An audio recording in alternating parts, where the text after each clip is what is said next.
For most of my life, I believed I was doing everything right. I was the responsible one, the planner, the kid who didn't ask for much. While other people my age jumped from one dream to another, I followed a straight line. I studied hard, stayed out of trouble, worked part-time jobs, saved money, and said no to things that felt risky or indulgent. I told myself there would be time later. After college. After stability. After I'd made it. And for a while it felt like that plan was working. I had a decent GPA, a clear career path, and parents who seemed proud of me. They loved to introduce me as our hard-working one. The one who would go far. The one who didn't need babysitting or constant reassurance. Then there was my sister. She was the opposite of me in almost every way. Loud where I was quiet, impulsive where I was cautious, emotional where I was analytical. She was also the favorite. Not officially, of course. No parent ever admits that. But favoritism isn't about words. It's about patterns. Simple patterns. It's about who gets forgiven, who gets defended, and who gets asked to understand a little more every time. Growing up, if I made a mistake, it was a lesson. If she made one, it wasn't just who she is. If I needed help, it was a lecture. If she needed help, it was an emergency. I noticed it early, but I learned to live with it. I told myself I didn't need extra attention. I told myself independence was strength. I told myself that being reliable would eventually be rewarded. Most importantly, I told myself one thing over and over again. At least my future is secure. Because there was one thing my parents had always promised me. My college fund. They talked about it like it was secret. Something set aside just for me. Untouched, protected. A symbol of how proud they were of my discipline and ambition. They told relatives about it. They reminded me of it whenever money came up. "We've planned for your education," my dad used to say. "You won't have to struggle like we did," my mom would add. I built my entire sense of safety around that promise. So when people say betrayal comes out of nowhere, I know that's not always true.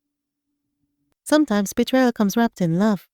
Sometimes it smiles at you across the dinner table. Sometimes it waits until you're sure you've won in life, and then it takes everything in bold nights.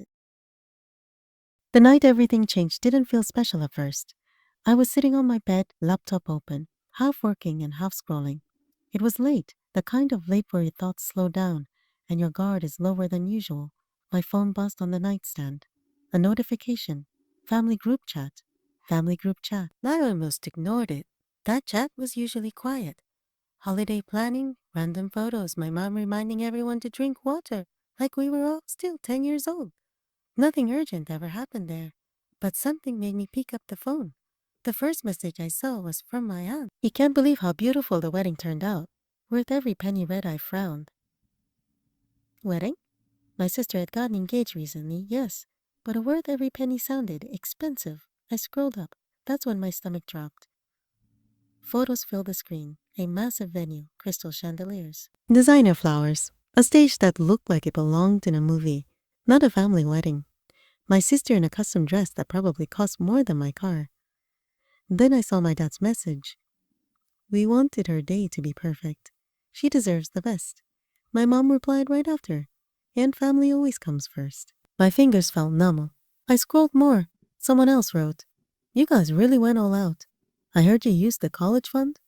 The words didn't register at first. They just sat there, harmless looking like any other sentence. College fund. I reread it. Then my heart started pounding so loudly I could hear it in my ears. Before I could think, before I could breathe, my sister replied, "Yeah, lol. What else was it for?" I stared at the screen. The room felt too small. The air felt thick. My thoughts scattered in every direction at once, none of them making sense. What else was it for? My hands started shaking. I typed, "What college fund?" 3 dots appeared almost immediately. Then my mom replied, "Sweetheart, we were going to talk to you." That sentence, "We were going to talk to you," was the moment I knew, not suspected, not feared, knew they hadn't just borrowed it. They hadn't just delayed it. They had used it. Every dollar I'd been promised, every year of planning, every sacrifice I'd made because I believed that fund existed. Gone. And I found out through a group chat. I didn't sleep that night. I tried. I lay there staring at the ceiling, replaying the messages over and over. Every photo felt like a slap. Every smile felt like mockery. By morning, my shock had turned into something sharper, anger. I drove to my parents' house without calling ahead. My hands were clenched around the steering wheel the entire way, my jaw tight, my chest burning. When I walked in, my mom looked startled. Doc, you're here early. I didn't sit down. Did you use my college fund?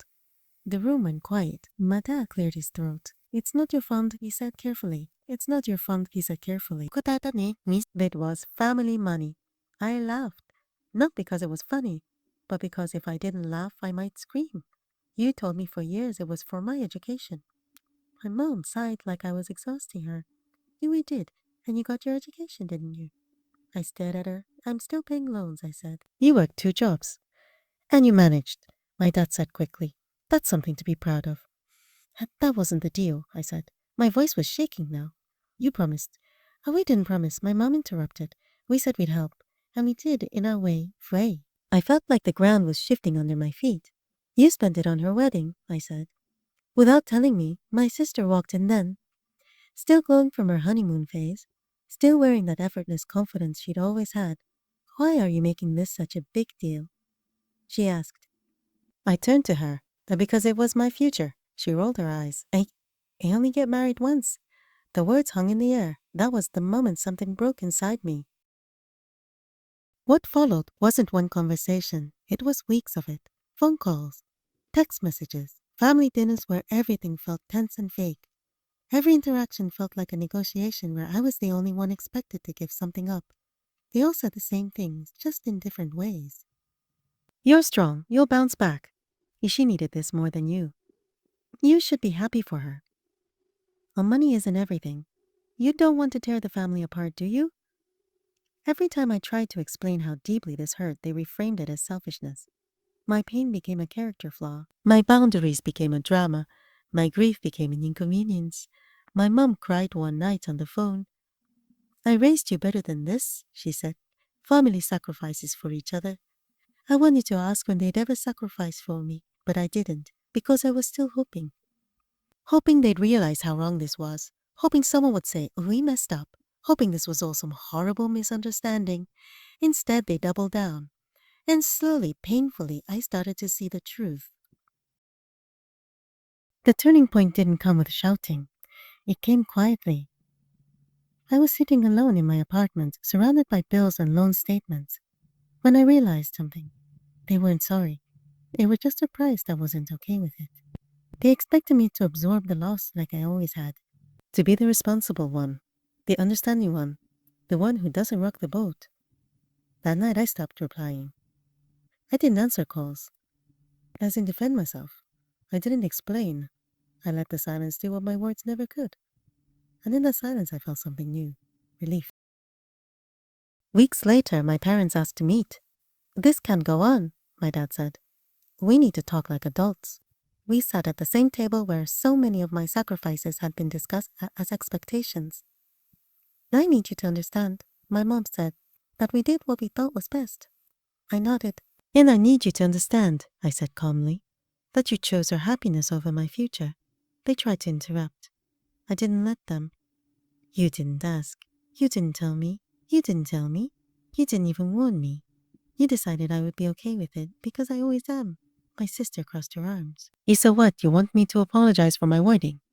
No, I said. I want you to stop pretending this didn't cost me everything. Silence. I won't keep sacrificing myself to make this family comfortable, I said. If that means distance, so be it. For the first time, no one argued. I don't know if they ever truly understood. What I do know is this. I walked away with nothing they promised me, but I walked away with something far more important. My self-respect. I learned that being the strong which you often just means being the one people feel safest exploiting. From this, I learned that love without accountability is just control in disguise. And I learned that sometimes the night that changes everything isn't the one where you lose. It's the one where you finally stop giving. Enough. If you've read this far and you see yourself in my story, let me say this. You don't owe anyone your future, no matter how much they say family comes first.